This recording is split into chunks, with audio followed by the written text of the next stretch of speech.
When most people think of speedrunning, they think of fast-paced gameplay, extremely difficult tricks, and potentially some game-breaking glitches. But in the Pokemon Channel speedrun, in order to get one of the very few ways to obtain a legit version of the legendary Pokemon Jirachi, you just have to watch a little bit of TV.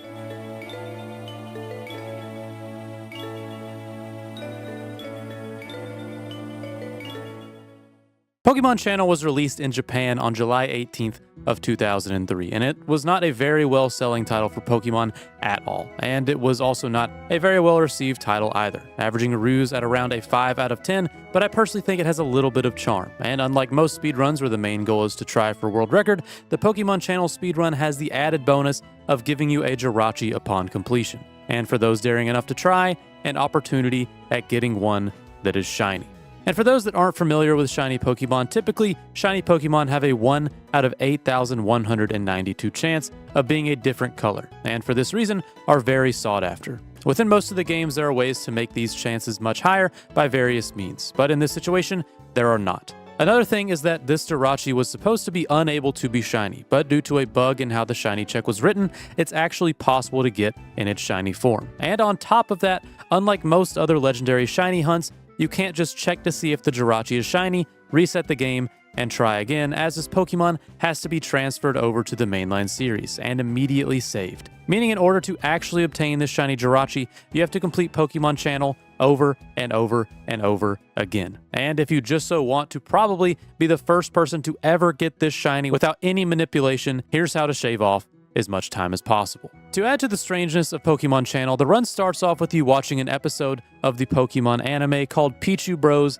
in Party Panic. And unlike every other episode of Pokemon, the only way to actually watch this show is within the game of Pokemon Channel. And since it's technically just an episode of the anime, this is probably all I'm going to show you, as it might just get this video taken down. Once the first episode is complete, you're introduced to your beloved TV, which is going to be the main thing that you interact with during the entire run. And as this game is fairly straightforward, the majority of time saved within this run comes down to your APM and how fast you can navigate between all of the channels.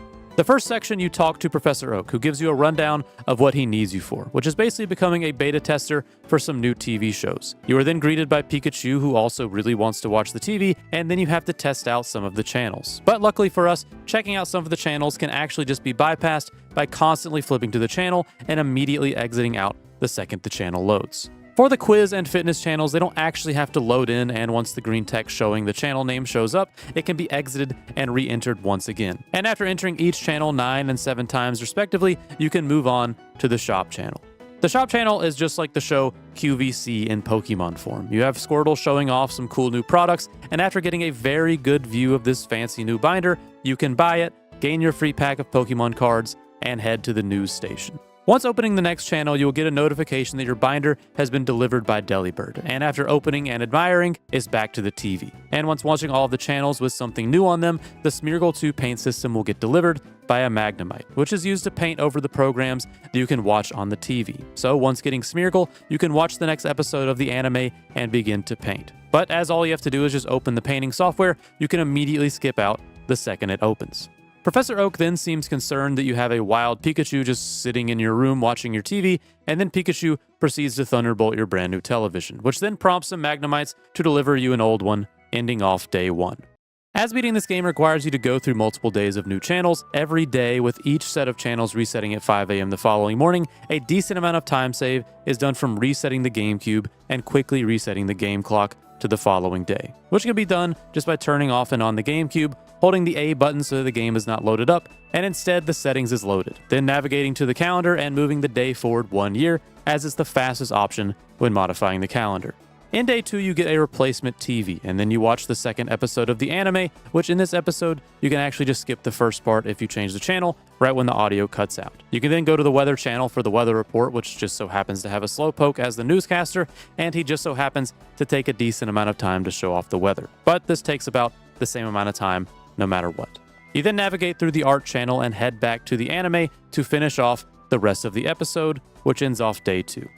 Day 3 is very similar to Day 2, with both of them being the shortest 2 days. You give your Pikachu a name, you head to the Egg Channel, and you skip through the anime 2 times. And then you head to the Fortune Channel. Some channels in this game have to be completely sat through, such as the Fortune Channel, but this one doesn't have any tricks. It just gives you your daily fortune, and then you can move on. You then head back to the anime to watch episode 3, and after it's over, you get to watch the Egg Channel, which is even more riveting than the Weather Channel, where you just get to sit, and then you watch an egg that's about to hatch. And once it's hatched, you can send in your report and end the day.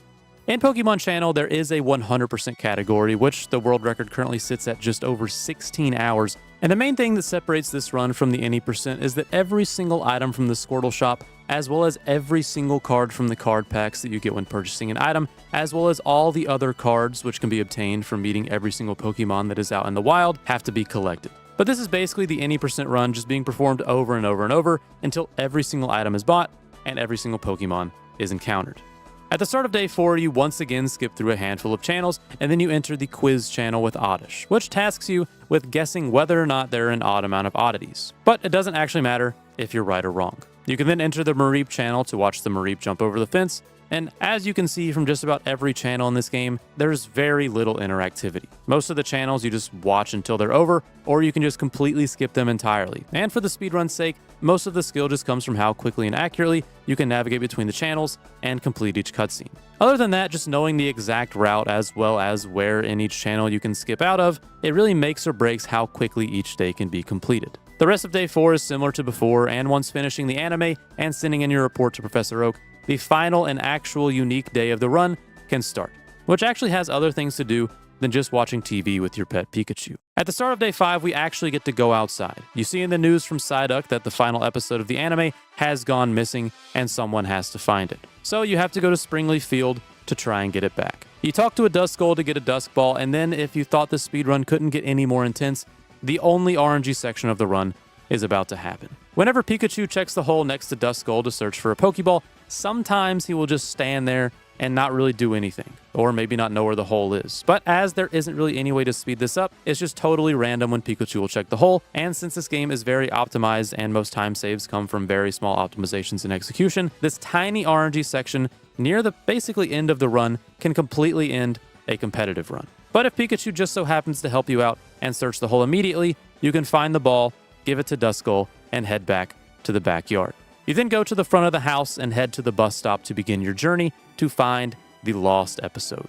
You take the bus to Mount Snowfall and head towards the ruins, and then you talk to Gengar. You hand him the Duskull lamp that Duskull gave you, which scares him away, opening up the Ruins of Truth. And once in the ruins, you have to just click on both of the plants, in which Pikachu will attack them and turning them on, which will spawn a sign in the middle of the room. You then head towards a sanctuary at the back, hit the X button, and find the very last episode in the Golbat statue. Also, I have no clue what's going on through whoever created this game's head when making this game. You have a main story where you just sit in a room and watch commercials and anime. The anime ends up getting lost, and by lost, it's actually in some dark tomb called the Ruins of Truth, in which you have to do some weird ritual to get it back.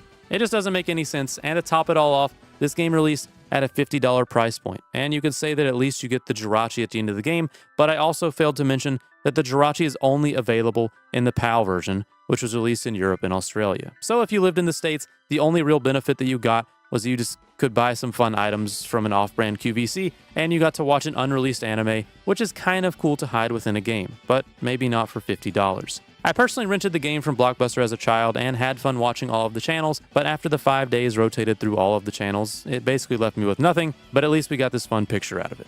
But returning back to the speedrun, after finding the anime, you take the disc back home and you watch the final episode of the run, which sadly, I cannot show you. But if you want to watch it for yourself, I'm sure you can find it somewhere. After watching the final episode of Pichu Bros, you then move the day forward one last time and you spam through every piece of dialogue that stands in your way. Jirachi will decide to pay you a visit, and after hitting the final text box at the campsite, the time for the Pokemon Channel speedrun ends. And if you just so happen to be playing on the PAL version, you can actually send the Jirachi that visited you over to Pokemon Ruby, Sapphire, or Emerald.